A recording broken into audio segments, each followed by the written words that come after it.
te gaan skryf. So dis petrol, dis moeite en ek moet vroeg opstaan.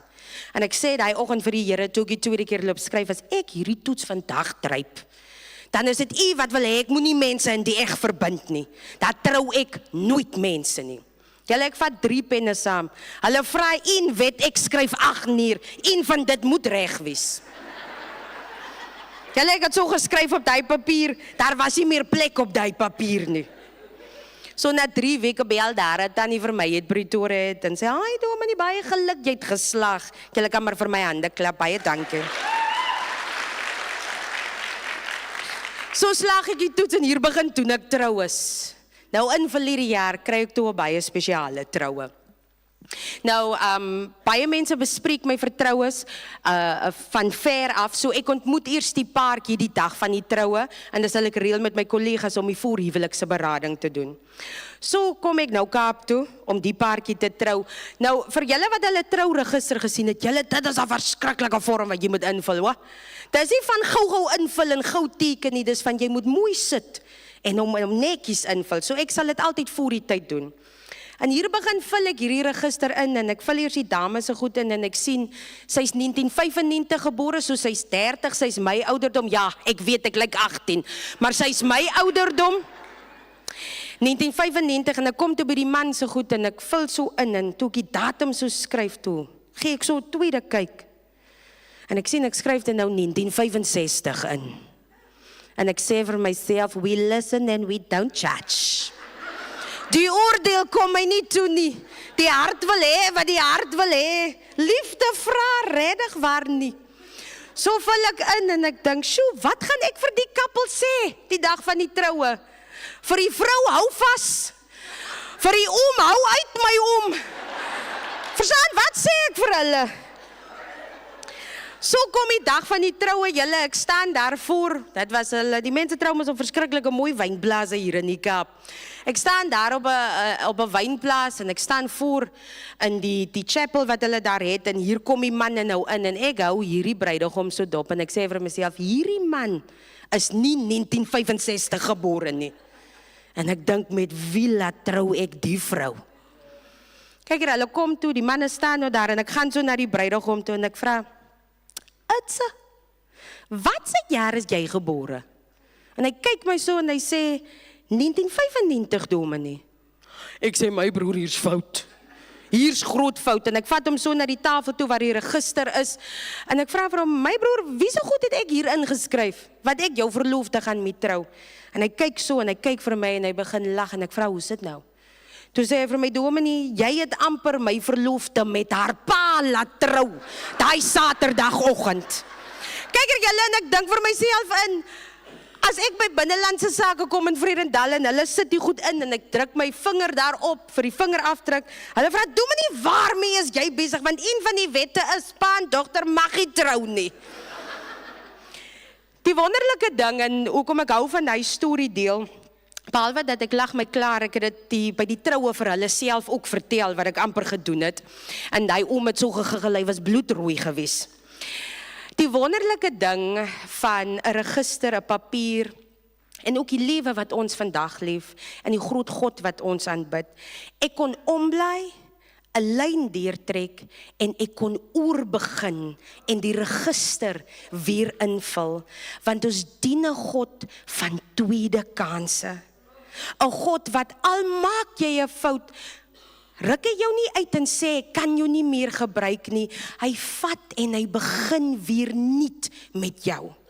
Jy is nooit te diep op of te weg, of soos ons daar by my sê, of te sleg om goed te word nie. Jy is elkeen geroep vir 'n tyd soos hierdie. En daarom vir vandag gebruik ek 'n teks wat baie na is aan my hart. Ek het 'n boek ook geskryf en die boek se titel is Geroep vir 'n tyd soos hierdie. So ek koester hierdie gedeelte van Ester verskriklik na in my hart. Dis Vroue Maand, 'n tyd waar ons vroue se waarde vier. Nie net dit nie, maar ook die roeping wat op elkeen se lewe geplaas is.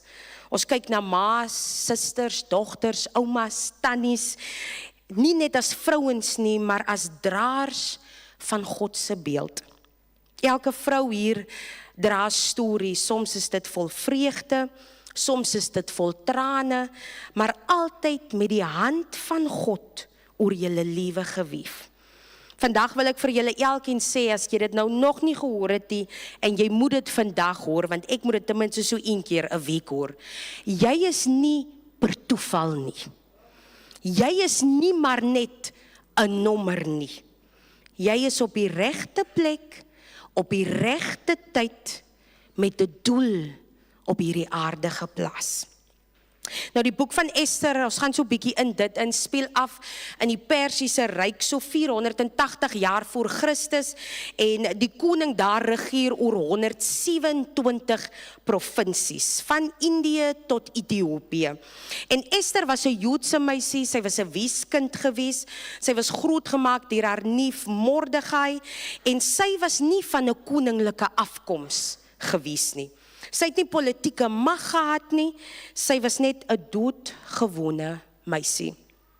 Nou om werklik hierdie gedeelte verstaan, ek sê dit altyd vir my gemeente, jy kan nie net 'n teks vat en 'n hardloopjie met dit, jy moet eers bietjie teruggaan. Nou ek gaan 2 hoofstukke nou cover, moenie stres nie, dit klink baie, ek gaan nie lank wees nie, ek beloof. Ons gaan 2 hoofstukke ingaan, geliefdes, en ek gaan dit so maklik as moontlik maak vir myself, as ook vir u. Kom ons begin by hoofstuk 3. So in hoofstuk 3, geliefdes, ontmoet ons vir Mordegai. Dit is nou Ester se neef. Mordegai, die vers open met 'n probleem, en in vers 2 staan daar, en ek lees dit aan u, en al die dienaars van die koning wat in die poort van die koning was, het gebuig en voor Haman neergeval, want so het die koning aangaande hom bevel gegee. Maar Mordegai het nie gebuig of neergeval nie. So in daai tyd het die koning besluit om vir Haman 'n bevordering te gee. Hy was toe nou die 2de magtigste man in die Persiese ryk, en die koning sê dat hy wil hê almal moet weet van Haman se bevordering. En hy gee die opdrag dat almal moet voor Haman buig. Mordegai weier om dit te doen, geliefdes. Mordegai weier om dit te doen, want Mordegai sê, as ek moet buig en eer aan hom bring, beteken dit, ek eer hom as mens, en daar's net 1 persoon wat ek eer. Volgens vers 4 sê dit, geliefdes, dat die mense daagliks met Mordegai gepraat, maar Mordegai het geweier, en dit het toe vir Haman baie kwaad gemaak, geliefdes. Die mense is geleer, jy buig en jy aanbid, nie sisteme en mense nie. So Mordegai het geweier, en dit het vir Haman verskriklik kwaad gemaak. En Haman dink seker daai tyd, die koning het hom nou al hierdie eer gegee, en nou kom hierdie een mens en weier om daai eer aan hom te gee. Hy moet van almal ontslaa dan nou raak, wat net soos Mordegai is. Nou Mordegai was 'n Jood gewees, geliefdes, en Haman besluit toe, hy moet ontslaa raak van Mordegai, en as Mordegai so dink, beteken mos, sy mense dink dieselfde. So ons moet ontslaa raak van Mordegai en al sy mense.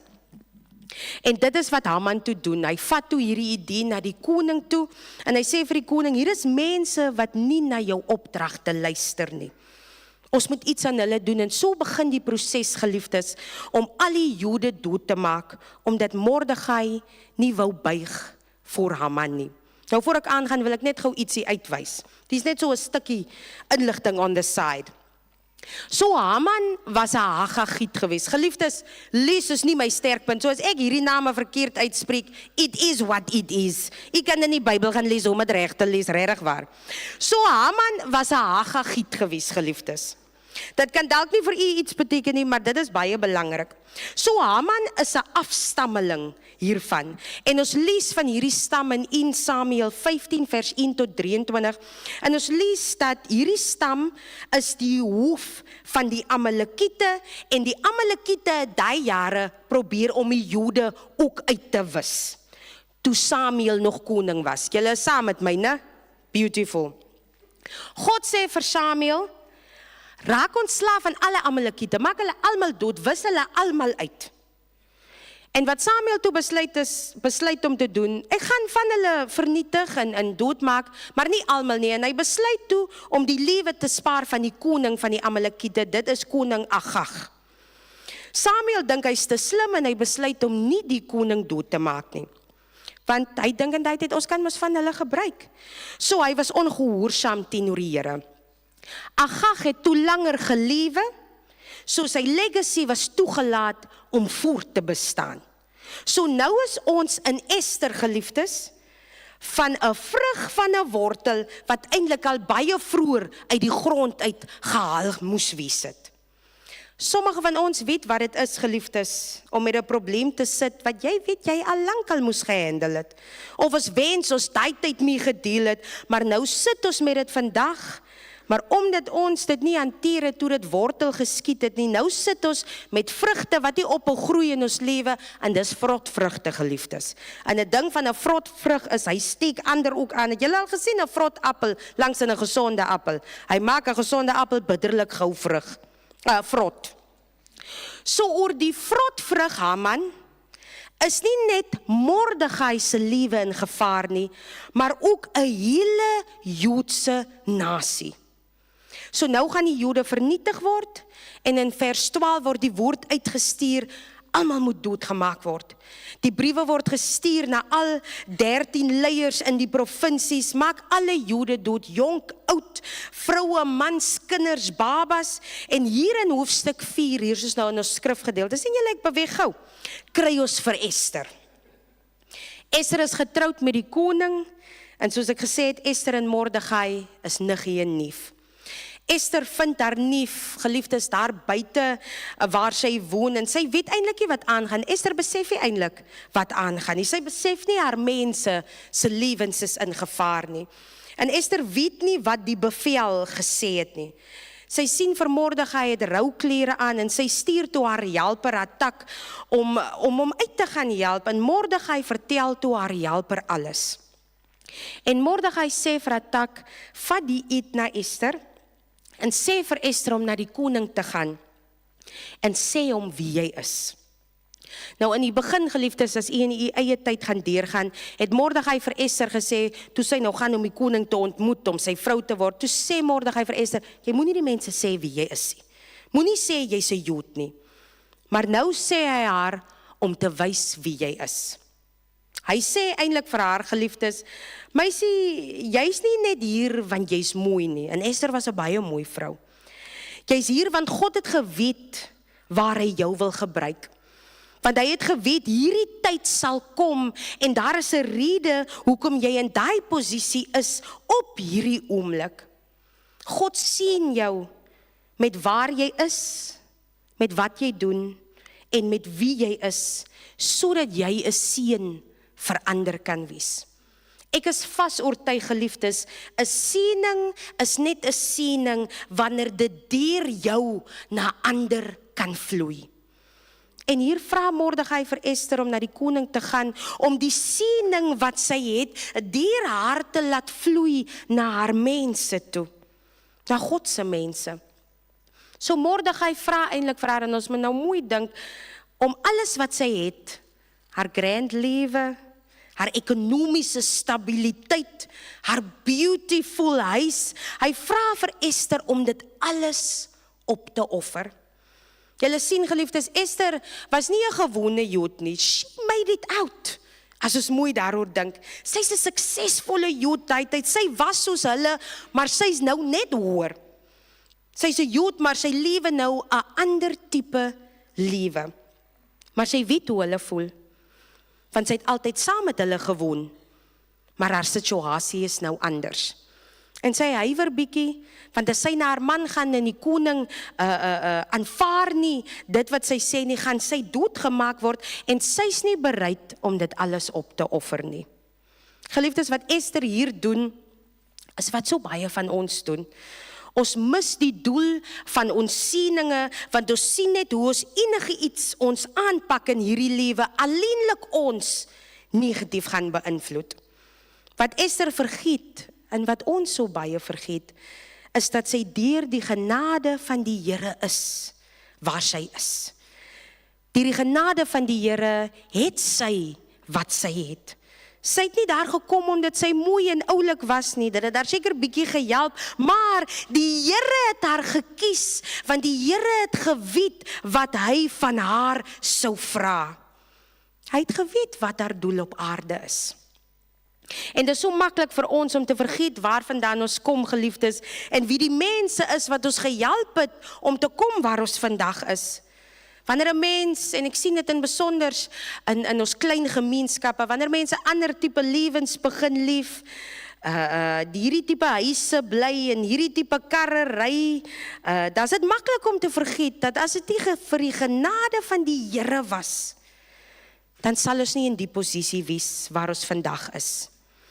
En God kom vandag na ons toe, en hy vra deur hierdie gedeelte, geliefdes, besef ons dat ons elkeen 'n groot roeping op ons lewe het.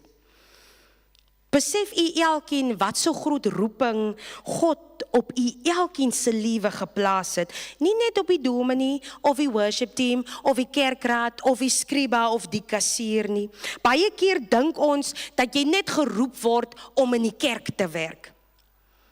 Maar ons word elkeen geroep, daar waar jy nou is, as onderwyser, in 'n besigheid, in 'n restaurant, jy's geroep om daar waar jy nou is, die verskil te maak en nie net in 'n gemeente nie.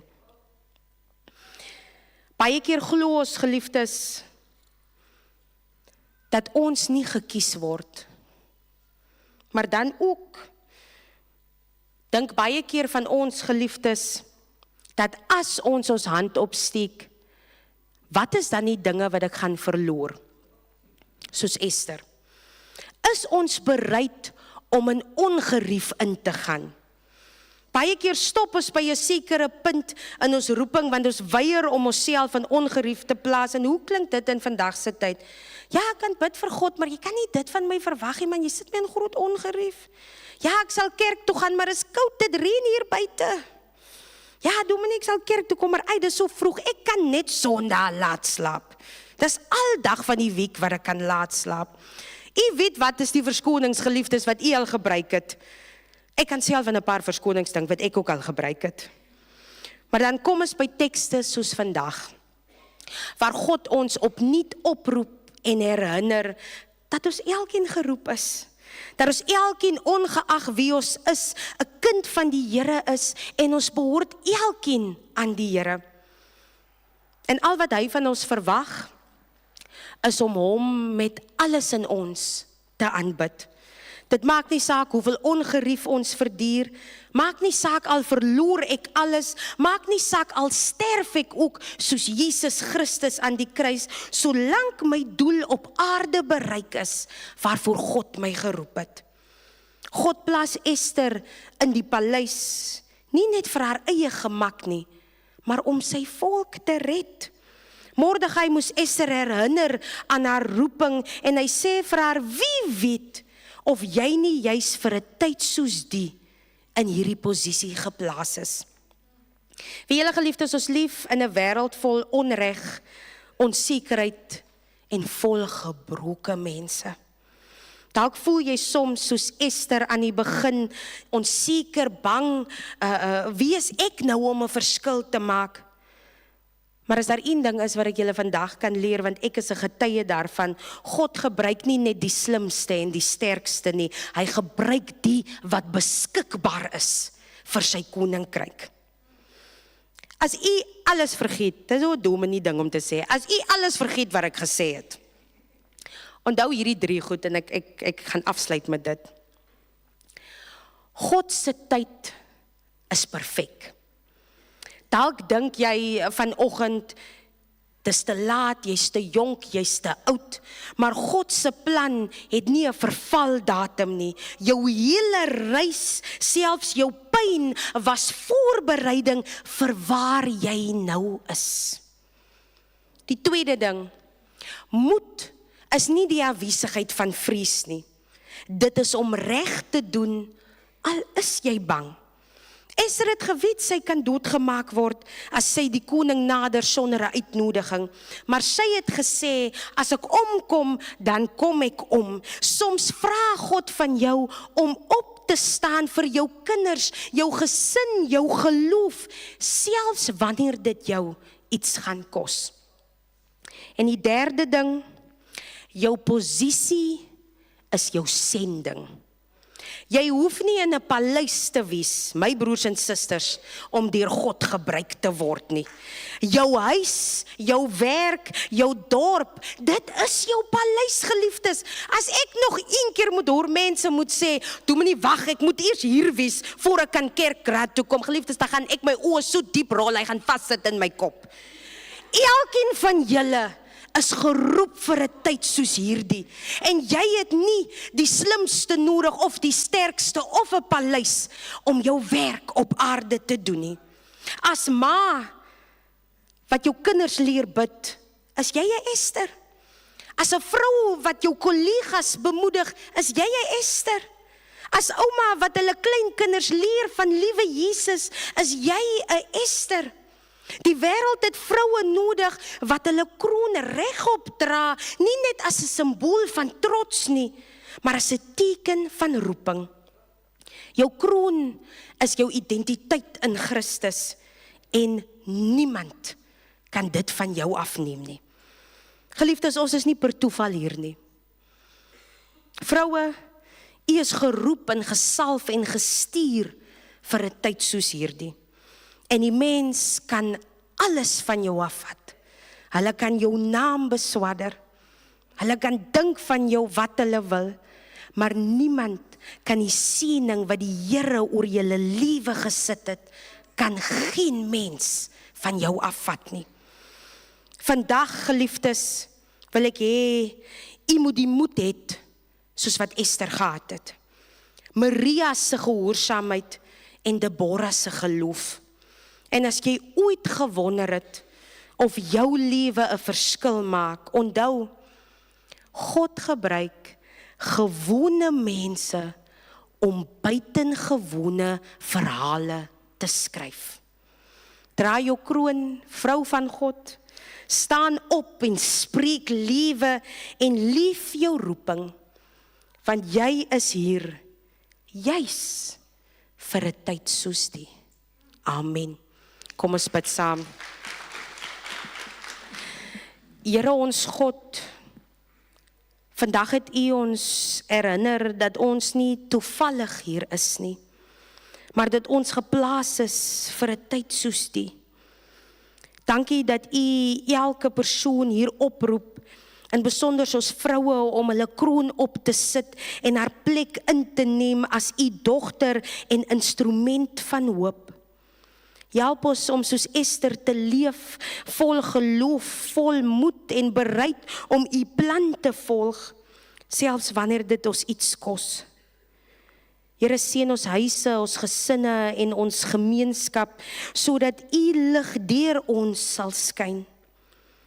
Ons vertrek vandag met 'n nuwe sekerheid dat u met ons is, oral waar ons gaan.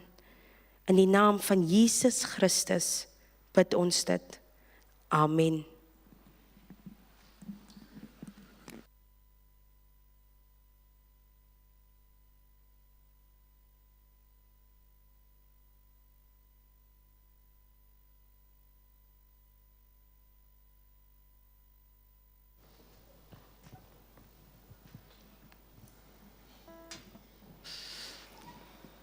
Ferm, baie dankie dat jy ons herinner dat God ons roep om lig te wees. En mag ons elke dag gaan lig wees in ons unieke kontekste waarin ons elkeen kom. Baie dankie daarvoor. Gemeente, ons kry nou die geleentheid om ook die Here te dien met ons dankoffers. En dis 'n geleentheid om vrygewigheid te toon. En baie dankie vir almal wat gereeld vir hierdie gemeente gee. Dit help ons om 'n lig te wees hier in die gemeenskap. Dit help ons om kos te skenk vir mes en hierdie kerk op te bou, sodat ons kan oorgee vir 'n volgende generasie. So baie dankie vir almal wat gereeld gee. En mense wat dalk by die gemeente is en nie gereeld gee nie, wil ons sommer vir julle ook aanmoedig om 'n gereelde dankoffer te gee. Dit help ons om kerk te wees vir die volgende generasie, dat daar 'n sterk kerk is in hierdie omgewing wat oorgedra word. So indien jy nog nie gereelde offergawe gee nie, vra ons julle ook dit bidend en in geloof sal gee. Baie dankie. Kom ons gee geleentheid daarvoor. Dankie.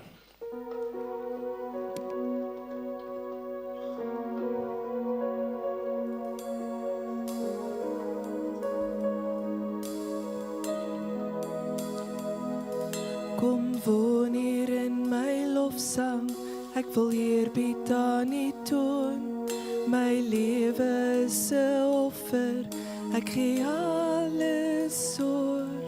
My krone by U voete, U ken my elke daad.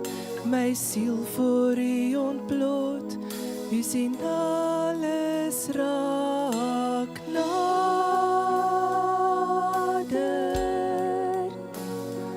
aan U.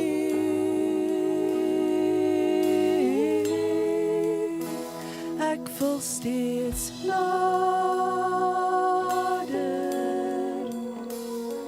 aan U.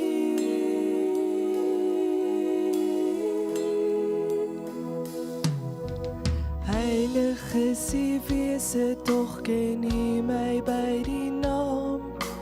Koning van die heelal, wat my altyd dra. U rig my elke voetstap, en U ken my elke spoor. U is my hart se herder, ek is nooit verlore. Nader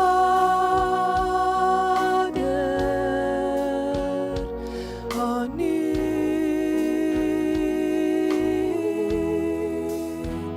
Ek wil steeds nader aan U.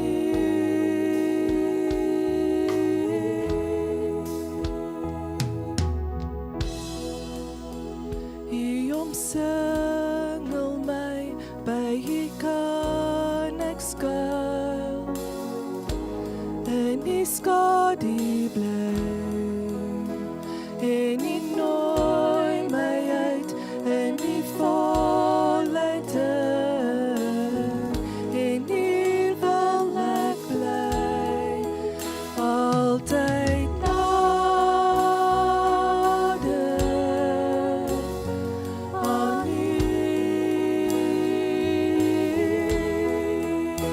Ek wil steeds nader aan U.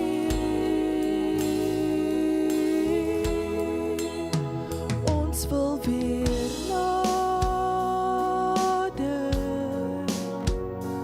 aan U.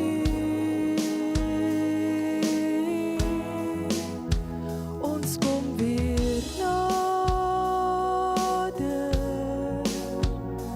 aan U. Altyd nader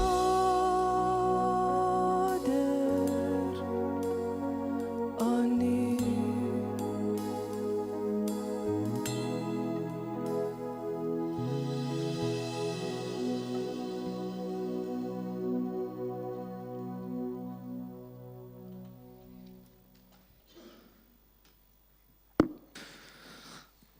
Baie dankie vir ons lofsanggroep wat ons so mooi Sondag in aanbidding inlei. Ons waardeer julle.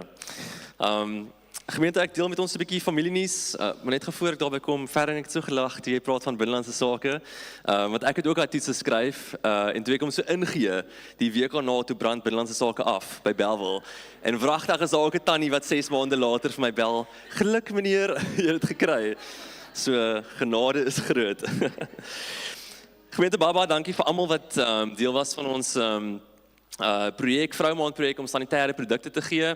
Dis so mooi, 'n skool het spontaan vir ons 'n kontak en gesê, ons het dit raak gesien en ons wil graag saam met julle partner, wat baie mooi is. So, dis 'n mooi getuienis en binnekort sal ons daai geskenk ook uitdeel aan Jy wie word dit nodig uitgenooi. het. Nou, so baie dankie daarvoor, dit gaan uitgaan. En dan gemeente het ons binnekort 'n lekker aanlyn wynveiling. Dis 'n manier hoe ons ook 'n fondsinsameling het om ook verder 'n verskil te maak in die omgewing. En ons het 'n mooi video gemaak daarvan, so ek speel dit maar graag vir ons. Jy word uitgenooi om te proe, te be en 'n verskil te maak by hierdie jaar se aanlyn wynveiling. Ontdek skaars oesjare, eksklusiewe wyne en items soos naweek wegbreke, romantiese uiteetpakkette en soveel meer spesiale produkaanbiedinge. Alles vanuit die gemak van jou eie huis en natuurlik vir 'n goeie doel. Verwag verrassingspryse, komiese oomblikke, 'n professionele afslaer en 'n gemeenskap van passievolle deelnemers wat hul glase lig vir 'n goeie doel. Sou jy dalk vir ons wyn wou skenk, jou strandhuis vir ons beskikbaar stel, of dalk van jou besigheid se dienste, kan jy gerus vir Mary Ann by die kerkkantoor kontak. Enige vorm van skenking word natuurlik verwelkom. Nou toe, merk jou kalender, 10 September om 7 via Zoom. R50 per persoon wat 'n bottel wyn insluit. Kontak die kerkkantoor om vandag nog jou kaartjie te bespreek. Die wyn wag, die saak roep. En jy's ons eregas.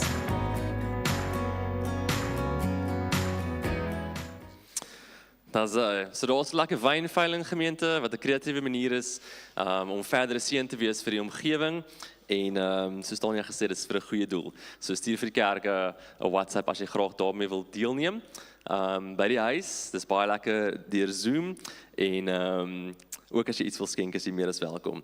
En dan gemeente, die 29 Augustus het ons ook 'n lekker saamkuier hier in die saal hier langs aan.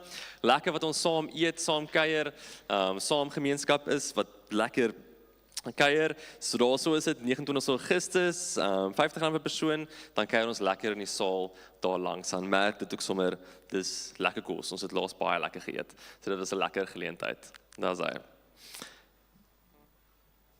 Gemeente, as ons nou voor ons nou sing, Johan het ook vir my geweet, senior kategese hier langs aan. Ouers word ook uitgenooi daarna toe, die wat graag wil kom. Hulle het ook hulle prysuitdeling daarso.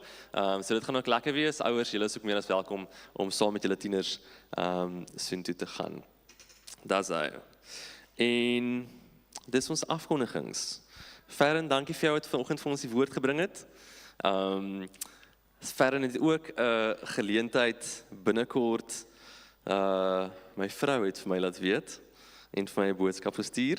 So Ferren het 'n geleentheid die 11de Oktober op 'n Saterdag is hy hier so in die Kaap. Voel goed met Ferren en Friends. Was hy daarso ook verder mooi geleentheid gaan hê. Julle kan dit op sosiale media gaan kyk. En dan praat sy ook verder hierso in die Kaap. So mag dit ook 'n geseënde geleentheid wees, Ferren. Gemeente, kom ons staan, dan sluit ons af, ons sing vir die Here, ons bring hom lof en dan gaan ons verder die erediens van die lewe in. Kom ons staan. Dankie.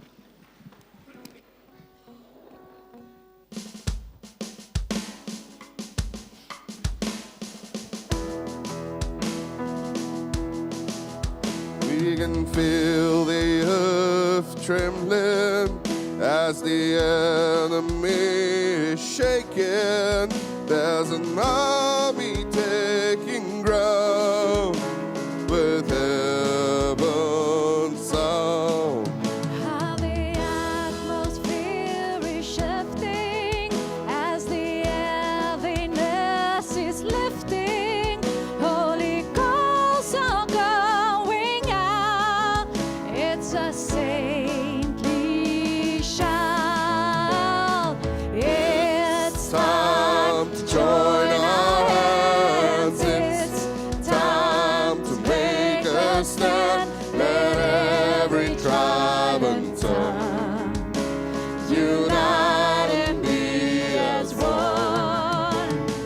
It's time to love again. It's time to heal our land. Let's sing in one accord. We will serve the Lord. We can feel our hearts are changing as the lies and threats are fading. The Spirit of the Lord weaves a strong, unbroken cord. Weaves a strong, unbroken cord. It's time to join our hands. It's time to make a stand. Let every tribe and tongue unite and be as one. It's time to love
just stand, let every tribe and tongue unite and be as one.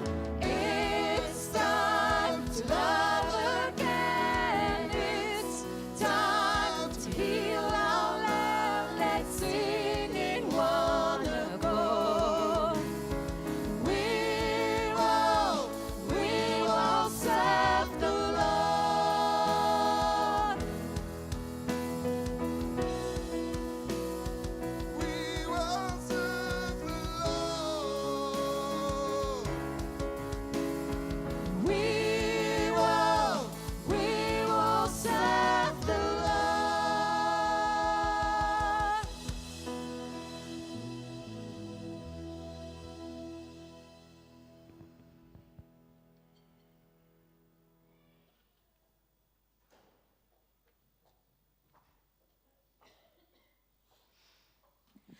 Geliefdes, net daar waar u is, ontvang dan nou die seën van die Here en gaan in vrede. Mag die genade van God ons Vader, die liefde van Jesus en die gemeenskap van die Heilige Gees saam met u elkeen bly en wees, nou tot in ewigheid. Amen.